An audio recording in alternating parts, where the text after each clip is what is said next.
लोकसभा चुनाव से पहले लागू होगा 8वां वेतन आयोग। केंद्र सरकार सरकारी कर्मचारियों को देगी बड़ा तोहफा। वित्त सचिव टीवी सोमनाथन ने दिया बड़ा अपडेट। देश में चुनाव आते ही अक्सर केंद्र और राज्य सरकारें आम लोगों से लेकर सरकारी कर्मचारियों को तरह तरह के वादे और सरकारी योजनाओं के माध्यम से प्रलोभन देकर वोट साधने की कोशिश करती हैं।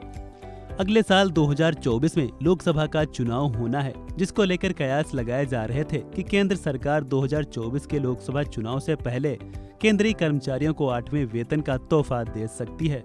लेकिन इसको लेकर अब केंद्र सरकार ने साफ कर दिया है कि फिलहाल उसकी 8वें वेतन आयोग को लागू करने की कोई मंशा नहीं है।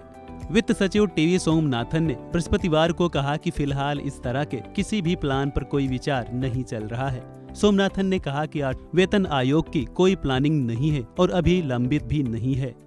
कहां से शुरू हुई 8वें वेतन की चर्चा? दरअसल लोकसभा चुनाव को देखते हुए यह चर्चा तेजी से उठी थी कि केंद्र सरकार करीब 54 लाख केंद्रीय कर्मचारियों को लोकसभा चुनाव से पहले 8वें वेतन आयोग का तोहफा दे सकती है। पहले भी सरकारें लोकसभा चुनाव से ऐन पहले ऐसा करती रही हैं और इसे चुनाव में जीत के एक विकल्प के तौर पर देखा जाता रहा है। चुनाव से पहले सरकारें केंद्रीय कर्मचारियों, सशस्त्र बलों और पेंशनधारियों को आकर्षित करने के लिए वेतन आयोग का प्रयोग करती रही हैं। 2013 में कांग्रेस की यूपीए गठबंधन की सरकार ने चुनाव से ठीक पहले 7वें वेतन आयोग का गठन किया था। हालांकि बीजेपी के नेतृत्व वाली एनडीए सरकार ने इसको लेकर साफ तौर से कह दिया है कि वह ऐसा कुछ नहीं करने वाली है।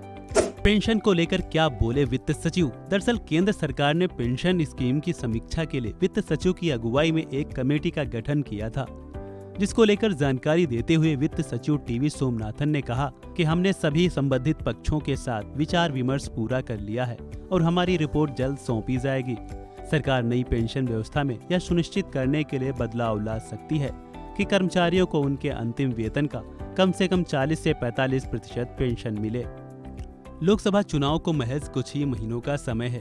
केंद्र सरकार पर 8वें वित्त आयोग को लेकर लगातार राजनीतिक दबाव बढ़ रहा है। 3 दिसंबर को देश के 5 राज्यों के चुनावी रिजल्ट की घोषणा होने वाली है। इसके नतीजों का लोकसभा चुनाव पर भी बड़ा असर पड़ेगा। प्रधानमंत्री मोदी इस बार तीसरी टर्म के लिए चुनावी मैदान में जाएंगे।